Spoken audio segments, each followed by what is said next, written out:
नमस्कार, the news post देख रहे हैं आप और मैं हूं आपके साथ समीर। कोल्हान के जंगलों में सुरक्षा बल और माओवादी आमने सामने हैं। सुरक्षा बल के बढ़ते कदम को देखते हुए माओवादी जंगलों में आईडी का जाल बिछाकर पीछे हट रहे हैं। कहीं ना कहीं इस जाल में जो माओवादी हैं वह सुरक्षा बल को फंसाने में सफल हो रहे हैं। लेकिन अगर हम बात करें तो सुरक्षा बल के हौसले बुलंद हैं और लाख ब्लास्ट और मुठभेड़ के बावजूद वह लगातार आगे बढ़ रहे हैं। बात हम आज की करें तो आज गोइलकेरा थाना क्षेत्र के कुइरा गांव में माओवादियों के भ्रमणशील होने की सूचना सुरक्षा बल को मिली थी, जिसके बाद झारखंड पुलिस और सीआरपीएफ की एक संयुक्त टीम अभियान पर निकली हुई थी और इस दौरान कुइरा गांव के जंगलों में आईडी पर पैर पड़ने से सीआरपीएफ के एक एएसआई घायल हो गए।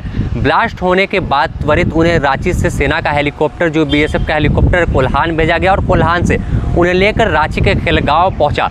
खेलगांव से फिर ग्रीन कॉरिडोर बनाकर मेडिका अस्पताल में भर्ती करा दिया गया है। फिलहाल उनकी हालत जो है वो खतरे से बाहर है, कोई गंभीर चोट उनको नहीं लगी है। अगर हम बात कोल्हान की करें तो कोल्हान का जंगल बियाबान जंगल है और इस जंगल में 1 करोड़ के इनामी मिशिर बेसरा, एनलदा समेत कई सैक सदस्य और कई बड़े जो माओवादी है वह भ्रमणशील है और इसकी सूचना पर लगातार जो सुरक्षा बल है और झारखंड पुलिस वह नक्सलियों के खात्मे को लेकर कमर कस जंगलों में आगे बढ़ रही है। पुलिस की दबिश बढ़ता देख माओवादी तो पीछे हट रहे, लेकिन जब पीछे हटते समय जंगलों में आईडी का जाल बिछा कर गए।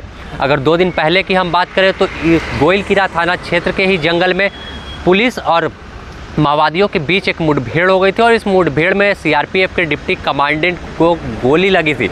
तो उसके बाद भी यह अभियान रुका नहीं और लगातार जो सर्च अभियान चलाया गया तो सर्च अभियान में करीब 4 जो आईडी बम थे वो पुलिस ने बरामद किया और फिर उसे डिफ्यूज़ किया। अगर हम बात करें पिछले 1 सालों की तो पिछले 1 सालों में जिस तरह से सुरक्षा बल कोल्हान के जंगलों में आगे बढ़ रहे हैं उनके हौसले काफ़ी बुलंद है, क्योंकि पुलिस की बढ़ती कार्रवाई से करीब दर्जन भर से अधिक बड़े नक्सलियों ने पुलिस के समक्ष आत्मसमर्पण कर दिया है। कई को पुलिस ने गिरफ्तार किया और कई को जंगलों में मार गिराया।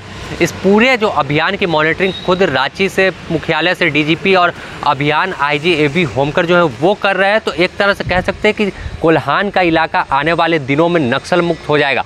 जिस तरह से पुलिस की कार्रवाई चल रही है और जंगलों में माओवादी को अब भागने की आने वाले दिनों में जगह नहीं मिलेगी, क्योंकि पूरा जंगल को घेर कर जो सुरक्षा बल है चौतरफा कार्रवाई कर रहे हैं और इस कार्रवाई का फ़ायदा साफ तौर पर दिख रहा है। अगर कोल्हान की हम बात करें तो कोल्हान का जंगल काफ़ी बियाबान जंगल है और इस जंगल का फ़ायदा उठाकर कई बड़े जो माओवादी हैं वह यहाँ छुपे बैठे हैं। जब बूढ़ा पहाड़ पर कार्रवाई हुई, नक्सल मुक्त हुआ, तो उसके बाद कई बड़े नक्सली जो थे कोल्हान में आके छिपे हुए थे।